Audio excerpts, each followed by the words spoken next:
Hello दोस्तों, राधे राधे, जय श्री कृष्णा। आज हम जानेंगे कार्तिक मास पर तुलसी पर दिया जलाने से क्या होता है और जो रोज जल चढ़ाते हैं उससे क्या होता है। तो इस कथा को पूरा सुन के जाइएगा। आपको कार्तिक मास में क्या फल मिलने वाला है आज आपको इस वीडियो में जानने को मिलेगा। तो वीडियो को अंत तक जरूर देखिएगा। एक बार की बात है, देवी सत्यभामा भगवान श्री कृष्ण के पास आती हैं और उनसे पूछने लगती हैं, हे स्वामी, आप नित्य तुलसी को जल देते हैं और देख रुक्मणी नित्य तुलसी के पास दीपक जलाती है। इसके पीछे क्या रहस्य है? कृपया आप मुझे तुलसी को जल देने और तुलसी के पास दीपक जलाने का महत्व सुनाइए। भगवान श्री कृष्ण कहते हैं, हे देवी सत्यभामा, तुमने अत्यंत ही बहुत महत्वपूर्ण प्रश्न पूछा है। देवी तुलसी लक्ष्मी जी का ही अवतार है। देवी तुलसी भगवान विष्णु को अत्यंत प्रिय है, इसलिए यह मुझे भी सबसे ज्यादा अधिक प्रिय है। मासों में कार्तिक और वनस्पतियों में मुझे तुलसी प्रिय है। जो भी मनुष्य तुलसी को जल देता है उस पर मेरी कृपा सदैव बनी रहती है। जो भी मुझे तुलसी पत्र डालकर भोग चढ़ाता है मैं उसे प्रेम से स्वीकार करता हूँ। तुलसी पत्र के बिना मैं किसी भी प्रकार का भोग स्वीकार नहीं करता हूँ। हे देवी, अब मैं तुम्हें तुलसी को जल देने और तुलसी पर दीपक जलाने का महत्व बताने जा रहा हूँ, इसलिए तुम इस कथा को ध्यान से सुनना। जो भी स्त्री इस कथा को पूरा सुनती है वह सदा सुहागन रहती है। उसके घर में सुख समृद्धि आती है और दरिद्रता का नाश होता है। देवी सत्यभामा कहती हैं, हे स्वामी, मैं इस कथा को ध्यान से पूरा सुनूंगी। कृपया आप मुझसे वह कथा कहिए। तब भगवान श्री कृष्ण कहते हैं कि देवी सत्यभामा को वह कथा सुनने लगते हैं। भगवान श्री कृष्ण कहते हैं, हे देवी, मध्य प्रदेश में श्यामा शर्मा नाम का एक वैश्य अपनी पत्नी के साथ रहता था। वैश्य के पास किसी भी चीज की कोई कमी नहीं थी। ईश्वर की कृपा से उसके पास सब प्रकार के सुख ऐश्वर्य थे, किंतु उस वैश्य की कोई संतान नहीं थी, जिस कारण से वह सदैव दुखी रहता था। उसे वैद्य ने संतान प्राप्ति के लिए कई उपाय बताए। उसे दान धर्म किया, अनेक प्रकार के वैद्य भी बुलाए, उनसे नाना प्रकार के उपचार भी किराए, किंतु फिर भी उसे कोई संतान नहीं हो रही थी। फिर एक दिन वह वैश्य महामुनि वशिष्ठ जी ने मिलने के लिए उनके आश्रम पर जाता है। मुनि वरिष्ठ श्याम का स्वागत करते हैं और कुशल मंगल पूछते हैं। तब वह श्याम शर्मा मुनि वशिष्ठ कहता है, हे मुनिवर, मैं अत्यंत ही दुखी हूँ। मेरी कोई संतान नहीं है और संतान के बिना मेरा उद्धार कैसे होगा। मैंने संतान प्राप्ति के लिए अनेक उपाय भी किया है, किंतु मुझे संतान नहीं हो रही है। कृपया आप बताइए कि मुझे किस कारण मुझे यह पुत्र की प्राप्ति हो रही है। क्या मुझसे जाने अनजाने कोई पाप हो गया है? तब मुनि वशिष्ठ जी अपने दिव्य दृष्टि से श्याम शर्मा के पूर्व जन्म के बारे में जान लेते हैं। वशिष्ठ जी कहते हैं, हे वैश्य, पिछले जन्म में तुम्हारे द्वारा घोर पाप हो गया था, इस कारण तुम्हें यह जन्म में संतान सुख प्राप्त नहीं हो रहा है। श्याम शर्मा कहता है, हे मुनिवर, कृपया मुझे बताइए, पिछले जन्म में मुझसे कौन सा पाप हुआ था और उस पाप से मुक्ति होने के लिए मुझे कौन सा उपाय करना चाहिए। वशिष्ठ जी कहते हैं, हे वैश्य, पिछले जन्म में तुमने जो अपराध किया था उसे विषय में सुनो। पिछले जन्म में तुम एक अहंकारी वैश्य थे। तुम्हारा जन्म धनवान कुटुंब में हुआ था। तुमने पिछले जन्म में एक गाय को अत्यंत दुख दिया था। एक दिन गाय भूख और प्यास से व्याकुल होकर तुम्हारे द्वार पर आई थी, किंतु तुमने उस गाय को ना तो रोटी खिलाई और ना ही चारा खिलाया और ना ही उसे जलपान कराया। तुमने बड़ी ही निर्दयता से उस गाय को अपमानित करके घर से निकाल दिया। उस गाय ने अभी अभी बछड़े को ही जन्म दिया हुआ था और भूख से व्याकुल होने के कारण वह गाय वही मूर्छित होकर गिर पड़ी और उस दिन वह अपने बछड़े को दूध नहीं पिला पाई। इसीलिए इस गाय ने तुम्हें श्राप दिया था कि इस गाय ने श्राप के कारण तुम्हारी ऐसी दुर्दशा हुई है। उस गाय के श्राप के कारण तुम्हें इस जन्म में संतान नहीं हो रही है। वशिष्ठ जी की बात सुनकर उसे श्याम शर्मा को बड़ा दुख हुआ और वह स्वयं को कोसते हुए कहने लगा, हाय यह मैंने क्या किया। एक बेचारी दुखी गौ माता की सेवा नहीं की, मैंने बहुत बड़ा अपराध किया और उसी का दंड मुझे भोगना पड़ रहा है। श्याम शर्मा वशिष्ठ जी कहता है, हे मुनिवर, मुझे बहुत बड़ा अपराध हुआ है, अब मैं इस पाप का प्रायश्चित कैसे करूं? कृपया आप मुझे मार्गदर्शन कीजिए। मैंने जो पाप किया है उससे मुक्ति का कोई उपाय अवश्य बता दीजिए। मैं अपना सब कुछ देकर उस पाप का प्रायश्चित करूंगा। कृपया आप ही कोई उपाय बताइए। मुझे संतान प्राप्ति कैसे हो सकती है, क्योंकि शास्त्र कहते हैं पुत्र के बिना मनुष्य का उद्धार नहीं हो सकता है। तब मुनि मुनि वरिष्ठ कहते हैं, हे वैश्य, इस पाप का एक ही उपाय है, तुम पुत्र प्राप्ति के लिए पुत्र श्रेष्ठ यज्ञ करो। इस यज्ञ के फल स्वरूप तुम्हें संतान की प्राप्ति होगी। इस यज्ञ को संपन्न करके तुम ब्राह्मण को भोजन कराओ, वस्त्र और गाय का दान करो, तभी तुम्हें इस पाप से मुक्ति मिल सकती है। तब श्याम शर्मा वशिष्ठ जी को धन्यवाद देते हुए कहता है, हे मुनिवर, आपका कोटि कोटि धन्यवाद। मैं आपके कहे अनुसार अवश्य ही पुत्र श्रेष्ठ यज्ञ करूंगा और ब्राह्मणों को गायों को दान करूंगा। इतना कहकर वह श्याम शर्मा शीघ्रता से अपने घर पर लौट आता है और अपनी पत्नी को सारी हकीकत सुनाता है। फिर वे दोनों पुत्र श्रेष्ठ यज्ञ की तैयारी करते हैं। अनेक ऋषि मुनियों को निमंत्रण कर देकर वह श्याम शर्मा पुत्र श्रेष्ठ यज्ञ संपन्न करता है और उन ऋषि मुनियों द्वारा तथा ब्राह्मणों को गाय का दान करता है।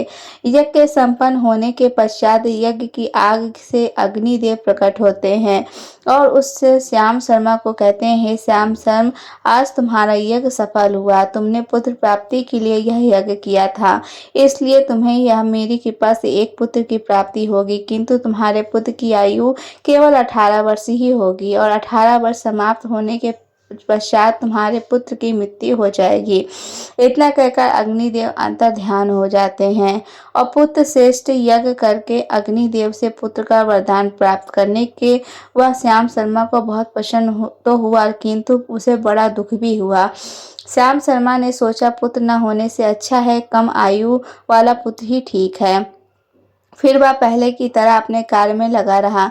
कुछ ही दिनों के पश्चात उसकी पत्नी गर्भ धारण की। श्याम शर्मा ने पुत्र के जन्म से पूर्व किए जाने वाले सभी संस्कार किया और फिर उसे अत्यंत सुंदर पुत्र की प्राप्ति हुई। वह बालक बड़ा ही तेजस्वी दिखाई पड़ रहा था। श्याम शर्मा ने पुत्र के जन्म के बाद किए जाने वाले सभी संस्कार किया और पुत्र को गुरुकुल में शिक्षा प्रदान की। श्याम शर्मा का पुत्र जैसे जैसे बड़ा होने लगा, श्याम शर्मा को बहुत अधिक चिंता सताने लगी। फिर जब वह उसका पुत्र 16 वर्ष का हुआ तो श्याम शर्मा की पत्नी उससे कहा, अब हमें अपने पुत्र का विवाह कर देना चाहिए, हमारा पुत्र अब विवाह के योग हो गया है। श्याम शर्मा कहा, हे प्रिय, विधि के विधान के अनुसार हमारे पुत्र की आयु केवल 18 वर्ष ही है। 18 वर्ष के पश्चात हमारे पुत्र की मृत्यु हो जाएगी, इसलिए मैं इसका विवाह करके किसी कन्या का जीवन बर्बाद नहीं कर सकता हूँ। वह 2 वर्ष का बाद विधवा हो जाएगी, फिर उसे जीवन में अनेक कष्ट सहन करने पड़ेंगे। लेकिन श्याम शर्मा की पत्नी नहीं मानी, वह अपने पुत्र का विवाह होता देखना चाहती थी। श्याम शर्मा की पत्नी कहती है, हे नाथ, कुछ ही भी हो, मैं अपने पुत्र को अविवाहित मरते हुए नहीं देख सकती। हमारे पास किस चीज़ की कमी है? हमारी पुत्रवधू इस संपत्ति को प्राप्त करके सुखी जीवन जी सकती है, इसलिए आप अब संकोच न करें, हमारे पुत्र के लिए सुंदर कन्या की खोज करें। अपनी पत्नी के मन के आगे श्याम शर्मा ने एक नहीं चली और वह फिर पुत्र के विवाह के लिए मान गया। फिर उसने पास ही के नगर में रहने वाली एक अत्यंत गरीब वैश्य की पुत्री के साथ अपने पुत्र का विवाह संपन्न किया। श्याम शर्मा की बहू का नाम सुभद्रा था। वह अत्यंत गुणवान, चरित्रवान और पतिव्रता नारी थी। वह अपने पति के मृत्यु की बात को नहीं जानती थी। सुभद्रा नित्य अपने सास ससुर और अपने पति की सेवा करने लगी।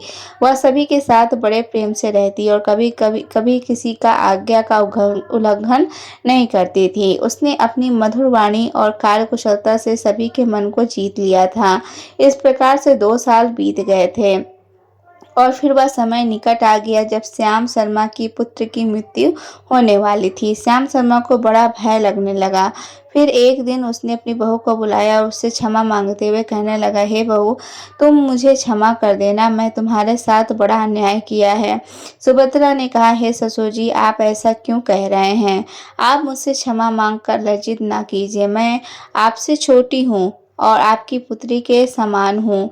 कृपया आप संकोच न करते हुए आपके मन में जो भी बात है वह कहिए।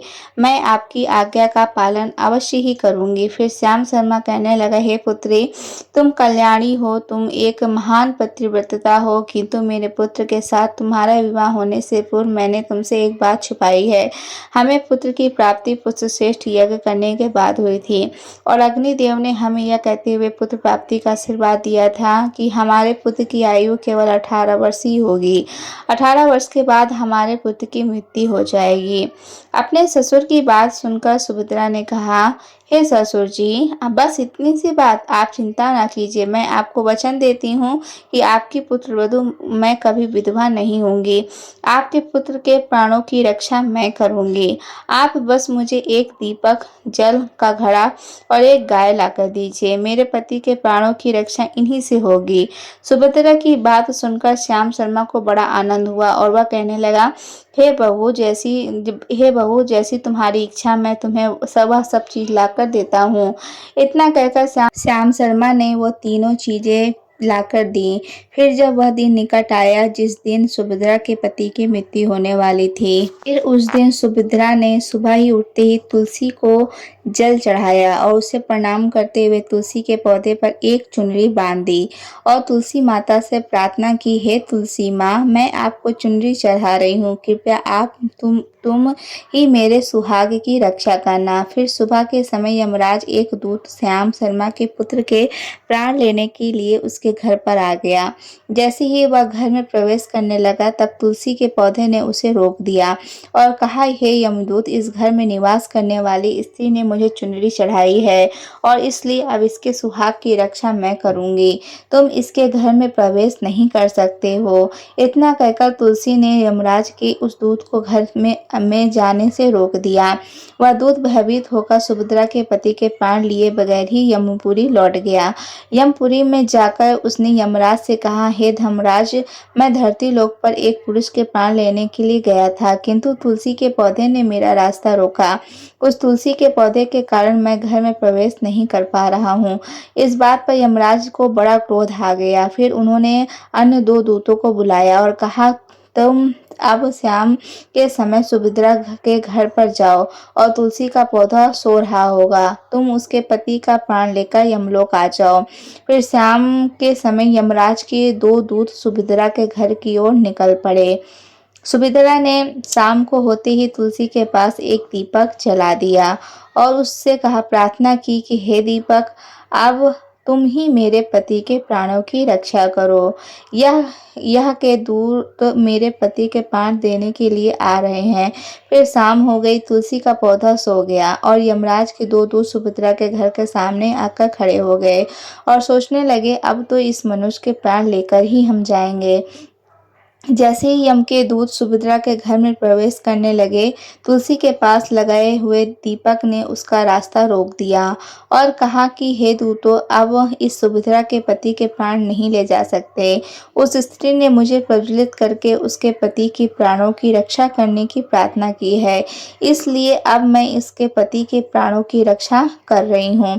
इसलिए तुम आज ही उसके पति के प्राण नहीं ले जा सकते। तुम यहीं से लौट जाओ, नहीं तो मैं सब कुछ जलाकर भस्म कर दूंगी और मेरी अग्नि में तुम दोनों जलकर भस्म हो जाओगे। उस दीपक की बात सुनकर यमराज के दोनों दूत अत्यंत भयभीत हो गए और फिर से लौटकर यमराज के पास चले गए। वहां पर जाकर उन्होंने यमराज को सारा वृत्तांत सुनाते हुए कहा, हे यमराज, आपकी आज्ञा का पालन करते हुए हम दोनों शाम के समय उस पुरुष के प्राण लेने के लिए गए थे, किंतु तुलसी के पास लगाए हुए दीपक ने हमारा रास्ता रोक दिया, इसलिए हम खाली हाथ ही लौट आए हैं। यह सुनकर यमराज को बड़ा क्रोध आ गया। फिर उन्होंने अन्य 4 दूतों को बुलाया और कहा, अब तुम सुबह उस सुभद्रा के जगने से पहले जाओ और उसके पति के प्राण लेकर आओ। यमराज की आज्ञा पाकर दो दूत सुभद्रा के पास घर की तरफ चलने लगे, लेकिन इधर सुभद्रा ने रात को ही घर के दरवाजे के सामने जल से भरा हुआ लोटा रख दिया था और उससे प्रार्थना की थी कि मेरे पति की रक्षा कीजिए। यम के दो दूत मेरे पति के प्राण लेने के लिए आ रहे होंगे। अब आप ही मेरे सुहाग की रक्षा कर सकते हैं। इतना कहकर वह सुभद्रा सोने के लिए चली गई। इधर यम के दूत सुबह सुभद्रा के जगने के पहले उसके घर पर पहुंच गए। जैसे ही वह घर के अंदर प्रवेश करने लगे, तब उस लोटे के अंदर भरे हुए जल ने कहा, तुम रुक जाओ, अब तुम इस घर में प्रवेश नहीं कर सकते। यह घर मेरी सुरक्षा में है। मैं सुभद्रा के पति के प्राण तुम्हें लेकर जाने नहीं दूंगा। अगर तुम इस घर में प्रवेश किया तो मैं नरक की अग्नि में बुझा दूंगा, जिससे तुम्हारा सारा नरक लोक डूब जाएगा। यह सुनकर यमराज के बेचारे दूत घबरा गए और एक दूसरे की तरफ देखकर वो स्थान से भाग गए।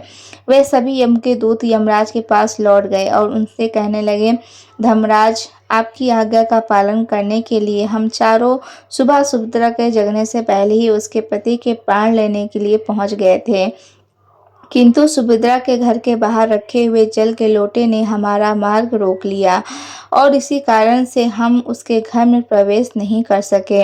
अब यमराज को बहुत अधिक क्रोध आ गया। इस बार उन्होंने 8 यमदूतों को बुलाया और कहा, हे यमदूतों, आप शीघ्रता से जाओ, बलपूर्वक उस मनुष्य को प्राण खींचकर यमलोक लेकर आओ। फिर वह 8 यमदूत यमराज की आज्ञा का पालन करते हुए पृथ्वी लोक पर उस सुभद्रा के घर के पास आते देखते हैं। वह सुभद्रा घर के सामने एक गाय खड़ी है। सुभद्रा ने यमदूतों को आने से पहले ही अपने घर के सामने गाय को बांध दिया था और गौ माता से विनती की थी कि हे गौ माता, आज यमदूत मेरे पति के प्राण लेने के लिए आ रहे हैं। अब आप ही मेरे सुहाग की रक्षा कर सकती हैं। तो गौ माता ने, आपकी शरण में आई हूँ, कृपया मुझे विधवा होने से बचा लीजिए। उस गाय ने कहा, हे पुत्री, तुम चिंता मत करो, तुम्हारे पति के प्राणों की रक्षा हम स्वयं करूंगी। मेरे होते हुए यम के दूत तुम्हारे घर में प्रवेश नहीं कर पाएंगे, इसलिए तुम चिंता से युक्त रहो, घर के अपने पति की सेवा करो। फिर जैसे ही यमदूत घर के अंदर प्रवेश करने के आगे बढ़ते हैं, तब वह गाय उन्हें रोक देती है और कहती है, इस घर में तुम लोग प्रवेश नहीं कर सकते। इस घर की रक्षा मैं कर रही हूँ। मेरे रहते कोई भी इस घर के अंदर प्रवेश नहीं कर सकता। यदि तुमने इस घर के अंदर प्रवेश करने का प्रयत्न किया तो मैं तुम सभी को श्राप दे दूंगी। अगर तुम्हें इस घर के अंदर प्रवेश करना है तो तुम्हें पहले मेरे प्राण लेने पड़ेंगे और तुम सभी को गौ हत्या का पाप लगेगा, जिसका कोई प्रायश्चित नहीं है। वहां पर उपस्थित सभी यमदूत गाय द्वारा श्राप देने की बात सुनकर भयभीत हो गए। वे जानते थे कि गाय के द्वारा दिए गए श्राप से कोई भी मुक्ति नहीं कर सकता और गौ हत्या का संसार का सबसे जघन्य अपराध है, महापाप है, जिसका कोई प्रायश्चित ही नहीं है। इसलिए वे सभी वहां से लौटकर यमराज के पास चले गए। यमपुरी जाकर उन यमदूतों ने यमराज को सारा वृत्तांत सुनाते हुए कहा, हे धर्मराज, उस सुभद्रा के पति के प्राणों की रक्षा एक गाय कर रही है। उस गाय ने हमें श्राप देने की बात कही है, इसलिए हम सभी भयभीत होकर वापस लौट आए। हम में गाय का सामना करने की शक्ति नहीं। उन यमदूतों की बात सुनकर यमराज आग बबूला हो गए और स्वयं भैंस का सवार होकर पृथ्वी लोक की ओर निकल पड़े। यमराज अपने भैंस पर सवार होकर उस सुभद्रा के घर के पास चले जाते हैं और यमराज को अपने घर के सामने खड़ा हुआ देखकर सुभद्रा भयभीत हो जाती है और जल्दी से आकर यमराज की चरण स्पर्श करके उन्हें नमस्कार करती है और उनकी स्तुति करने लगती है, हे यमराज, आप तो तीनों लोगों के प्राणी हो, आप कृपा करने वाले महान देवता हो। इस संसार के समस्त प्राणियों के पाप और पुण्य का लेखा जोखा आप अपने पास रखते हो। न्याय के देवता धर्मराज, मैं सत्य धर्म का पालन करने वाली एक पतिव्रता स्त्री हूँ। मैं आपको बारंबार नमस्कार करती हूँ। कृपया मुझे आशीर्वाद दीजिए। सुभद्रा के द्वारा गई स्तुति से यमराज अत्यंत प्रसन्न होते हैं और उनसे अनजाने में सदा सुहागन रहो ऐसा का कहकर आशीर्वाद देते हैं। फिर जब यमराज सुभद्रा के पति के प्राण लेने जाने के लिए आगे बढ़ते हैं तो सुभद्रा कहती है, हे धर्मराज, आपने अभी मुझे सदा सुहागन रहने का आशीर्वाद दिया है और अब आप मेरे पति के प्राण लेने जा रहे हैं, इससे तो आपका आशीर्वाद झूठा साबित हो जाएगा। यह सुनकर यह धर्मराज रुक जाते हैं और सुभद्रा की ओर देखकर मुस्कुराने लगते हैं। सुभद्रा के निर्मल हृदय और अपने पति के प्रति समर्पण भाव को देखकर यमराज अत्यंत प्रसन्न होते हैं। सुभद्रा की ओर देखकर यमराज कहते हैं, हे पुत्री, आज तुमने साक्षात मृत्यु को ही पराजित किया है। मैं तुम्हारे पतिव्रता धर्म और अत्यंत प्रसन्न हूँ। अब मैं तुम्हारे पति के प्राण छोड़ देता हूँ। तुम्हारी जो भी मनोकामना है वह मुझसे मांग लो। तब सुभद्रा ने कहा, हे धर्मराज, मैं अपने पति के लिए 100 वर्ष की आयु मांगती हूँ। मेरे लिए मेरे पति की परमेश्वर है। मैं अपने पति को छोड़कर जीवित नहीं रह सकती, इसलिए आप मुझे यह वरदान दीजिए कि जब तब यमराज प्रसन्न होकर कहते हैं, तथास्तु कल्याणी। आज से जो भी स्त्री अपने घर के सामने तुलसी का पौधा लगाती है, तुलसी के पास शाम को दीपक जलाती है और जिस घर में गाय बांधी होती है और जो स्त्री अपने घर के सामने जल का लोटा रखती है, उस घर में कभी मेरे दूत प्रवेश नहीं करेंगे। इतना कहकर यमराज उस स्थान से अंतर्ध्यान हो जाते हैं। भगवान श्री कृष्ण कहते हैं, हे देवी, इस प्रकार से उस सुभद्रा ने अपनी पतिव्रता धर्म का पालन करके उसकी मृत्यु को टाल दिया था। इसलिए जो भी स्त्री घर के सामने तुलसी का पौधा लगाती है, रोज शाम को तुलसी पर दीपक जलाती है, उसके घर में मृत्यु प्रवेश नहीं कर सकती। जिस घर के सामने गाय बांधी होती है, उस घर में कभी भी दुख और दरिद्रता नहीं आती। जो स्त्री अपने घर के सामने जल से भरा हुआ लोटा रखती है, उसके घर में कभी शोक नहीं होता। तो दोस्तों, इस प्रकार से भगवान श्री कृष्ण ने देवी सत्यभामा को तुलसी के पास दीपक जलाने का महत्व सुनाया। जय श्री कृष्णा। दोस्तों, अगर आपको यह कथा अच्छी लगी होगी तो कमेंट सेक्शन में राधे कृष्णा ज़रूर लिखिएगा, जय तुलसी माता लिखिएगा। और ऐसे ही नेक्स्ट वीडियो पर मिलेंगे नेक्स्ट टॉपिक के साथ में। तब तक के लिए राधे राधे दोस्तों, जय श्री कृष्णा।